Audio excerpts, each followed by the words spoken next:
Oh wow, this is actually really dusty. I guess the aluminum hides it.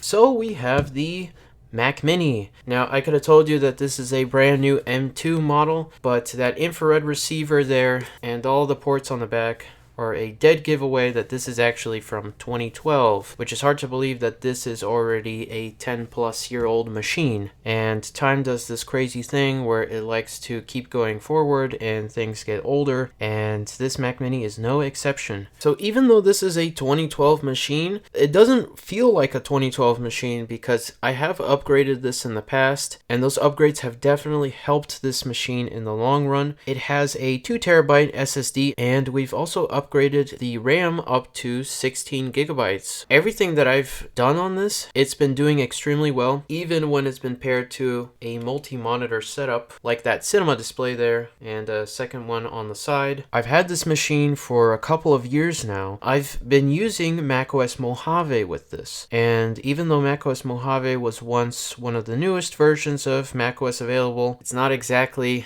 a new version anymore, and unfortunately this has kind of been holding this Mac Mini behind in terms of software, because even though Mojave is an excellent version to use, at this point I would probably stick to Mojave on an older machine that isn't doing something that needs to have up-to-date software. And in this case, because I've since been prioritizing this machine for work-related activities such as video editing for the channel, unfortunately Mojave is kind of starting to show its age, and especially with Final Cut, it hasn't received any updates in probably a year or two, because this is still on version 10.4.10, and I'm pretty sure they're up to 10.6, if not newer. I just haven't been keeping track with the updates because, well, I haven't been able to update Final Cut. So in today's video, even though we can't officially upgrade this to something like Big Sur and beyond, we're going to do that anyways. And we're going to do that with a program known as OpenCore Legacy Patcher. Also, I have never used OpenCore Legacy Patcher, so this isn't going to be a tutorial. It's just going to be a video of me figuring out how to do this. So I'm going to step up to Big Sur, which is already crazy to think that it's 2 years old. I know that OpenCore has received some really good quality of life updates where it can basically natively update like it's running on a supported Mac, and that's really awesome to see. However, we're going to stick with Big Sur because I've been using Mojave for so long.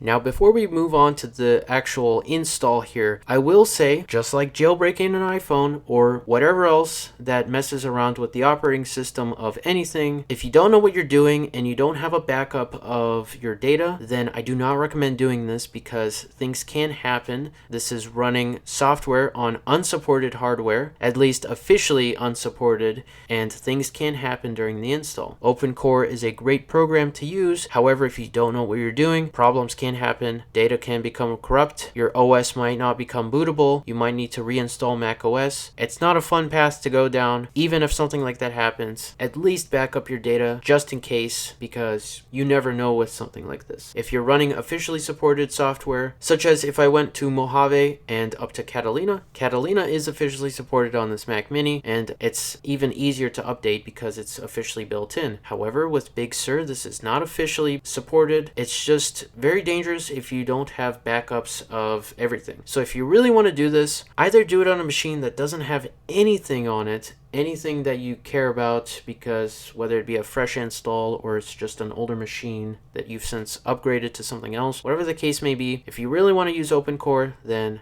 learn more about the program, because it's not fun when you mess around with an operating system and something doesn't go to plan. With that out of the way though, let's go ahead and continue with OpenCore. So like I said earlier, this has been primarily a work type of machine because I've essentially just been using it for YouTube things like Final Cut, checking on the YouTube channel itself. But this is excellent for video editing, especially with all the upgrades that I've put into it. But even if something goes wrong, my entire time capsule hard drive is completely full. And probably the coolest part about the OpenCore Legacy Patcher is that the software update built into macOS works like it's supposed to. It actually connects to the Apple servers and you can update without any issues.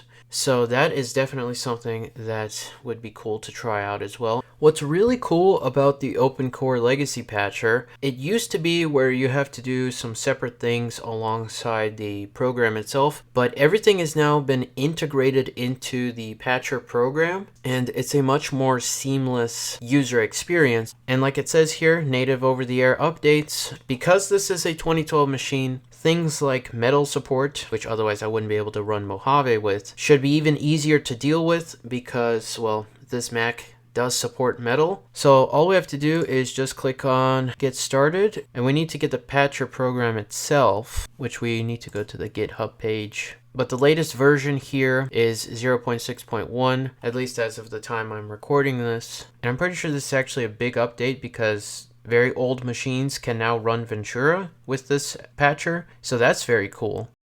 Alright, so now we just need to download this.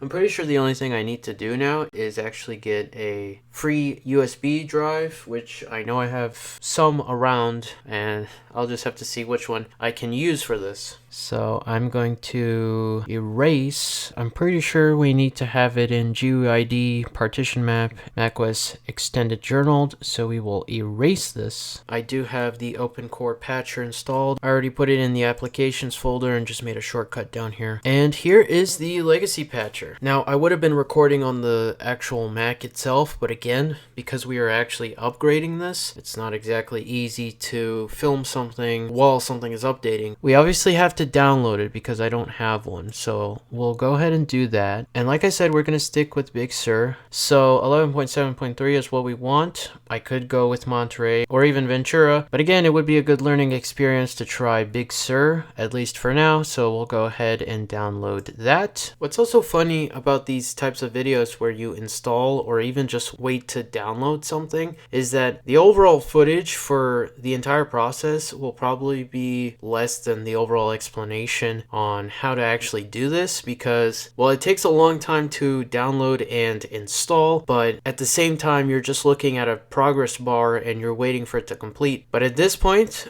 we've actually timed this perfectly, so it has installed. After downloading, now we have to flash the installer so it'll actually work with our system. So we click on that, and I have no idea how long this is going to take. And then we do not want to select the 2 terabyte one. We will select the 32 gigabyte flash drive here. It says 30 minutes plus, and this is the part where we get to watch the loading bar again. Oh, and I might as well document how long this is going to take, but it is currently 4:48, and this is definitely going to take at least half an hour. It looks like it's almost done. It's been around 40 minutes like the installer says it would take. Well, it's 30 plus minutes. Alright, so it just finished.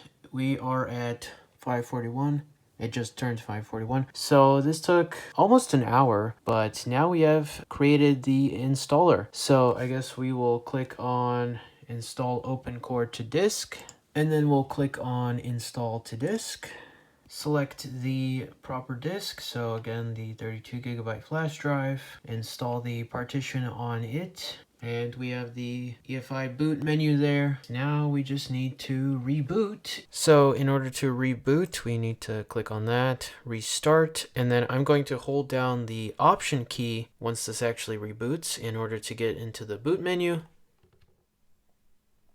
And there it is. So even though we have a Big Sur icon here, I'm pretty sure we have to enter the EFI boot menu while holding down option. And then we have another install Big Sur icon here. Oh, okay, we're at the menu again, press enter, and then quickly go over to install macOS Big Sur. All right, now we're in the actual Big Sur menu here, and you can tell this is Big Sur because, well, it obviously says Big Sur right there. Because we are doing a upgrade, I'm just going to click on the install icon here, and then we have the installer here. So we'll click on continue again, agree, select the Macintosh SSD here, and now we have to wait. This says 41 minutes, but now it just dropped down to 26 minutes. Okay, so we have a quick update here. It has since rebooted, and now we have about 28 minutes remaining. So after this, I believe we should be at the Big Sur setup screen. So during the install process, I thought something went wrong because whenever I came back, it looked like it went to sleep mode, and when I tried to turn it back on, it seemed to be frozen. However, we have macOS Big Sur. We actually got it installed. So this isn't just the new wallpaper. This is definitely the new version of macOS on here. So what happened is that, like I said, it went into sleep mode while it was installing. And when I woke it up again, it looked like the screen was frozen and the loading bar was stuck. So I did what you probably should definitely not do, and I restarted the machine. Of course, that's definitely the thing you should not do when you're doing something like this. Didn't touch it after that, and the next time I turned on the screen, there it is. We have macOS Big Sur on here. I was about to say Monterey, but that's a little too ahead of ourselves right now, which we still need to learn how Big Sur works. Optimizing your Mac. Performance may be affected until completed, and I believe that's referring to Spotlight and indexing every single file in order for the Mac to do normal Macintosh things. So it made me sign into iCloud and things like that. But we also have the analytics page, which I will probably just skip for now. We have screen time, which I am going to set up later, and a lot of these features are still too advanced, so for right now I'm just gonna not enable them. And we're at the home screen, which is kind of crazy to see because moments ago this was on macOS Mojave. A late 2012 Mac Mini is running on Big Sur. And this is actually a normal message that pops up with OpenCore, and this basically says that it's detected that we are running it from the external USB drive, and if we want to use our Mac normally without it, then we need to open up the patcher again and install this so that way it works without a problem. So of course we want to do this so that way we don't have to rely on that USB stick. So we'll open this again, it'll do its magic here, and we'll click on install to disk. So of course, because we want it on the SSD itself, we need to select the SSD, select the partition on it. The EFI logo has appeared and it will disappear momentarily once this is done. And actually, before we do that, we want to eject our flash drive because we don't want to conflict it with the built-in one that we just installed. So we'll eject that. Oh no, that's not a good sign. I'm gonna plug in the USB drive again because clearly something's not happy. So I decided to display it on the second monitor here. I put in the USB drive again. I think I may have taken it out a little bit too early, but this is exactly what we want to see. And I'm going to go ahead and click on this EFI boot with the SSD icon there. And then we'll enter the SSD icon again. This time we should be up and running. Okay, that's a good sign. We are back on the actual macOS here. I believe what I need to do now is go into settings and we can disable the boot picker option here to make it so that it doesn't display the bootloader, and rather it would just load like a normal Mac would. So I'm going to go ahead and disable that, return to the main menu, build and install. So this is exactly what we want because this means that it'll automatically boot from the SSD now. I'm going to select that, reboot again. I will remove the flash drive and then try to power it up again without the flash drive just to make sure that everything's working. And just like that, we are now back into Big Sur. At any moment now, we should be loading back into this. And I don't have the flash drive plugged in anymore, so that is a very good sign, and that means, well, it's working like it should. I guess we've done it. We have Big Sur on a fully unsupported Mac. Turns out there is actually an update for Safari, and if we go into more info, it's only Safari. But if I click on install now, then it'll actually install because OpenCore is awesome. The latest version of macOS that I've used was Catalina. On another machine, Catalina is basically like Mojave, and even though Big Sur is the version after Catalina, it's a massive overhaul to everything. So seeing it on a 2012 machine that is technically unsupported is very cool to see. Unfortunately, I lost out on iTunes because iTunes was last on Mojave. However, that's not a big deal because I use iTunes on another machine anyways. So I opened up Cinebench here, and I know I did not open up Cinebench on Mojave itself. However, I've done them in the past and it typically scored around 565 to 5 570. Big Sur will definitely help out with the overall workflow, and it'll just be fun to try out a brand new operating system because I've literally been using Mojave for years, and even though it's an awesome macOS version, it'll still be fun to try out something new. So we're going to see what Cinebench scores for us on our 2012 Mac Mini, and hopefully it stays around the same. So the render has completed, and it scored 1,462. Overall, it seems like our Mac Mini has done the test well, and it seems to be running Big Sur pretty smoothly so far. Quick future update here. I ran the test again just to make sure, this time with a single core test. So it's nice to see that the scores stayed the same and it hasn't decreased with the upgrade to Big Sur. We have reached the end of the video. And if you want to see more videos like this, then consider subscribing because it definitely helps out the channel and you'll be able to see more videos just like this. But that's it for now. And as always, thank you very much for watching. Definitely worth it to unplug everything. Into the abyss they go.